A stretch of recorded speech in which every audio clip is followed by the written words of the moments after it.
that by going to Oz, he kind of learns to be a better person. And I thought, well, what is this version of Oz going to do that will make it stand apart from the original? Well, they have all the effects nowadays to actually create this fantastic world, I guess you could call it fantasy realism, that, you know, where you are transported to this fantastical world and you can be immersed in it. Whereas in the original, they had to rely on theatrical conventions. You have grown men in pajama-like lion outfits with the face cut out, and you can see the sets, which is fine. It works because that's a musical. But here, you know, they'll be able to capture the world and all the fantastical things that up until then Bond could only write about. But in addition, because the character was a charlatan and kind of a comedic character, it would help tell this story, would help take some of the edge off, because he would have a completely different experience going through Oz than Dorothy had. He would be sort of comedically bouncing off this world.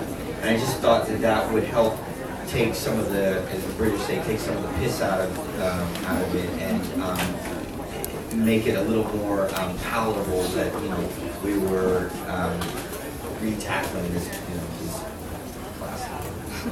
It just reminded me of David Lindsay Bear wrote that, and if you're a young screenwriter, you could do a lot worse than to read his early plays. There's a great play he did called Flooding Mirrors, which is fantastic. Just had his breakthrough. I'm just going to toss that out there. How about in the back this right here? Me? Brunette, sorry.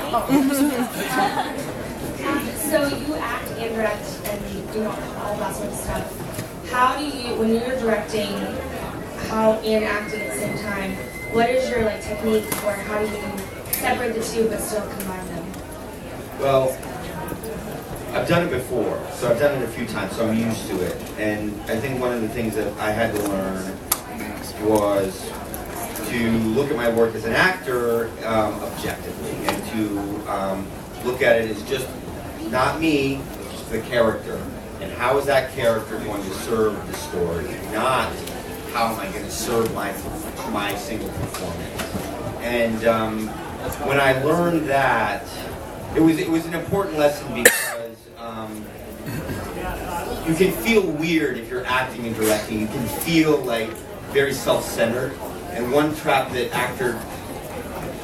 directors fall into, that I've heard, I think Ben Affleck talk about, and maybe Warren Beatty talk about, is that you don't give your performance as much care and time as the other performance. You think you're being generous to your fellow actors by giving them all the attention, and then when it comes to your scenes, you just sort of rush through it.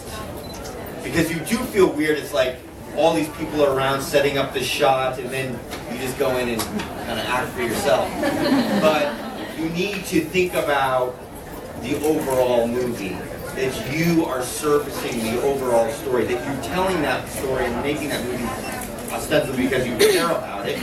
So don't shortchange it by thinking you're being humble by getting through your stuff quickly. You need to give that as a character in the story who's in that story, I hope, because he needs to be, or she needs to be. So give it the same kind of care and attention as you give all the other actors. That's something I still need to remind myself to do whenever I act in my own films. But you also need to be able to, when you're in the editing stage, look at your performance objectively and look at it as one among all the other performances, and not look at it in a vain way. If I look bad or look ugly, but it's helping tell the story in a better way, that's what I'll use. It's not vanity. Another question from this side right there.